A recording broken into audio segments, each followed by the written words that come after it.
Bombing করে মায়ের কোলের ছোট্ট বাচ্চাকে বোমের আঘাতে তাদের জীবন কেড়ে নিয়েছে। সবচেয়ে বড় দুঃখের কারণ হলো ঘুমন্ত অবস্থায় নিরীহ মানুষের পরে তারা বোমা হামলা করেছে। যখন তারা সেহেরি খাবে রোজা পালনের জন্য, ঠিক সেই মুহূর্তে আতর্কিতভাবে তারা বোমা মেরে আমাদের ভাই বোনদেরকে দুনিয়ার থেকে তারা বিদায় করে দিয়েছে।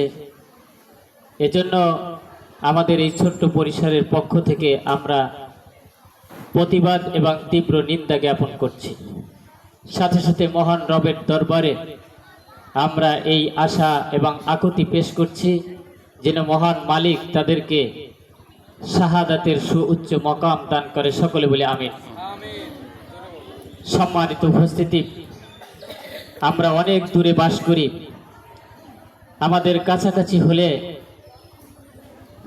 বা আমাদের কোনো প্রতিবেশী কোনো এলাকা হলে আমাদের ইমানের বলে বলিয়ান হয়ে আমরা আমাদের সর্বশক্তি জান এবং মাল দিয়ে তাদেরকে সাহায্য করতে পারতাম।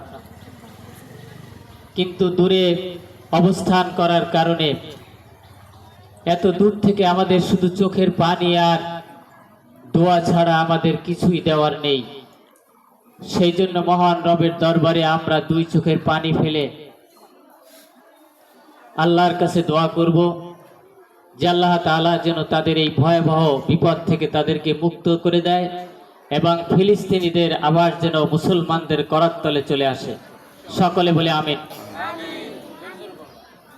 সম্মানিত উপস্থিতি, সবচেয়ে বেদনাদায়ক হলো যে আজকে সারা পৃথিবীর ইহুদি এবং অমুসলিম শক্তিগুলো আজকে এক হয়ে মুসলমানদের পরে মুসলমান নিধনের জন্য তারা স্টিম রোলার চালিয়ে যাচ্ছে।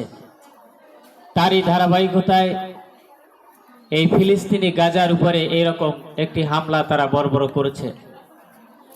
রাসূল করিম সাল্লাল্লাহু আলাইহি ওয়াসাল্লাম বলেছেন, আল কুফরু মিল্লাত ওয়াহিদ, সারা পৃথিবীর কুফরি শক্তি এক।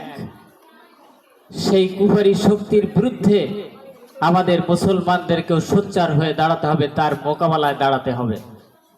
সেই জন্য আমাদের শক্তি সমর্থন, আমাদের যদি প্রয়োজন হয় অর্থ দিয়ে আমরা আমাদের মুসলমান ভাইদের পাশে গিয়ে আমরা দাঁড়াবো। এই মানসিকতা আল্লাহ তাআলা যেন আমাদেরকে তৈরি করে দেয়। আল্লাহ তাআলা যেন আমাদেরকে তৌফিক দান করে। সকলে বলে আমিন। আমরা ছোট্ট পরিসরে